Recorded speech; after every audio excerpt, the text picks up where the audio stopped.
Salam dan bahagia Ibu dan Bapak Guru. Pada materi ini kita akan membahas mengenai cara menyusun lembar amatan.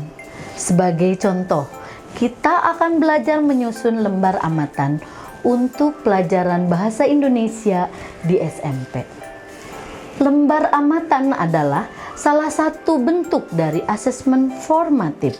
Dengan adanya lembar amatan yang terstruktur dan rinci, maka proses asesmen diharapkan dapat terjadi secara objektif dan bermakna bagi murid.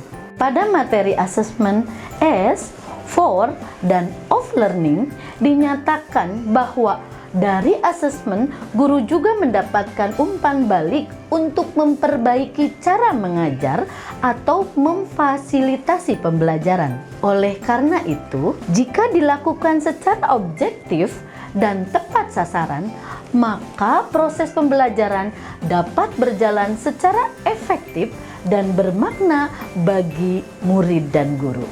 Salah satu bentuk asesmen bermakna yang dapat digunakan untuk perbaikan pembelajaran dan merekam kompetensi atau keterampilan murid adalah lembar amatan.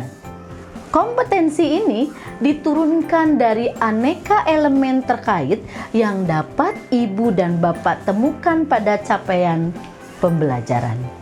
Pada mata pelajaran bahasa Indonesia misalnya, lembar amatan merekam perkembangan kompetensi murid dalam hal menyimak, membaca, memirsa, berbicara, serta menulis. Isi lembar amatan akan berhubungan erat dengan tujuan pembelajaran kita di kelas. Mari kita amati contoh berikut. Ibu Wati adalah seorang guru bahasa Indonesia kelas 9. Beliau hendak mengajar pemaknaan teks cerita pendek kepada murid-muridnya. Salah satu bentuk instrumen asesmen yang dapat disusun oleh Ibu Wati adalah lembar amatan. Mengapa lembar amatan? Sebelum menyimpulkan bahwa seorang murid mampu atau tidak mampu mencapai kompetensi yang dituju, ada tahapan yang perlu dilakukan guru. Salah satunya adalah observasi atau pengamatan perinci terhadap sikap dan keterampilan murid terkait dengan kompetensi yang akan dicapai.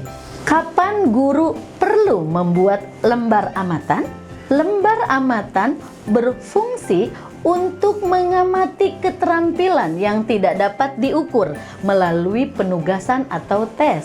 Oleh sebab itu, lembar amatan tidak perlu dibuat untuk setiap aktivitas. Saat merencanakan dan menyusun sebuah kegiatan, penugasan, atau tes, guru dapat menganalisis kebutuhan mereka. Apakah lembar amatan sama dengan catatan anekdotal? Lembar amatan dan catatan anekdotal sama-sama berasal dari hasil observasi guru terhadap murid. Faktor yang membedakan keduanya adalah objek yang diamati. Lembar amatan berisi aneka indikator yang harus dikuasai murid untuk mencapai tujuan pembelajaran tertentu. Sedangkan catatan anekdotal umumnya fokus pada perilaku dan performa murid yang terlihat pada saat tertentu. Bagaimana membuat lembar amatan? Ibu dan Bapak guru bisa mulai dengan 1.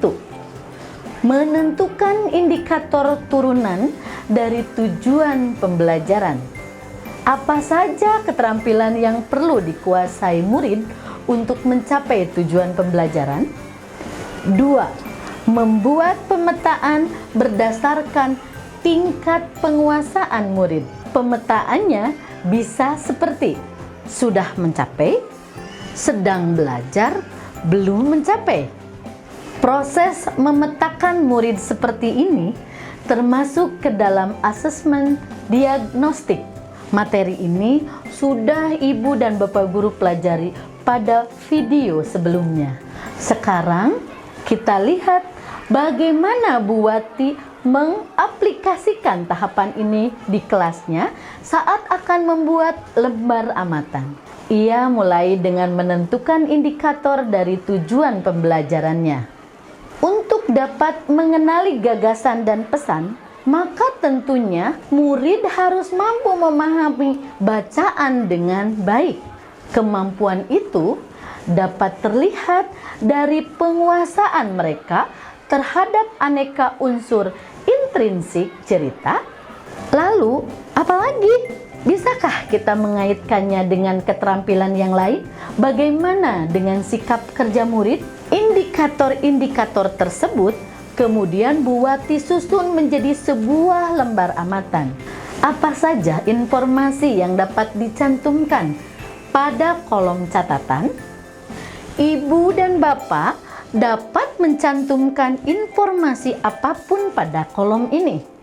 Kolom catatan pada dasarnya merupakan penjelasan yang lebih lanjut dan rinci dari pengamatan keterampilan yang telah Ibu dan Bapak lakukan. Kolom catatan dapat berisi keterampilan spesifik yang perlu dikembangkan murid, rencana umpan balik, bentuk tindak lanjut, sikap belajar, sikap kerja, atau keterampilan bahasa lainnya. Kapan saja kita mengisi lembar amatan? Lembar amatan dapat diisi sebulan sekali atau dalam frekuensi lain yang dipilih guru. Pada saat mengisi laporan perkembangan murid atau rapor, guru dapat merujuk kepada lembar amatan itu. Apa saja keuntungan menggunakan lembar amatan? Lembar amatan menyajikan informasi yang nyata dan terkini mengenai kondisi murid. Pemetaan kemampuan yang sudah dibuat dalam lembar amatan sebelumnya juga dapat Ibu dan Bapak guru gunakan untuk tujuan pembelajaran yang berbeda. Terakhir, lembar amatan dapat membantu Ibu dan Bapak guru menyusun laporan perkembangan murid yang lebih bermakna. Tantangan dalam melakukan kegiatan ini adalah kita harus bersedia meluangkan waktu dan tenaga untuk duduk dan berpikir sejenak. Apa saja kebutuhan dari masing-masing murid kita? Kita juga harus berkomitmen untuk terus konsisten menyusun lembar amatan sebagai salah satu bentuk asesmen yang akan kita gunakan.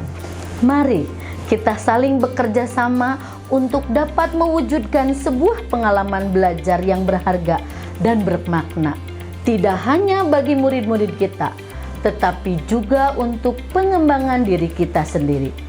Salam dan bahagia, Ibu dan Bapak guru hebat.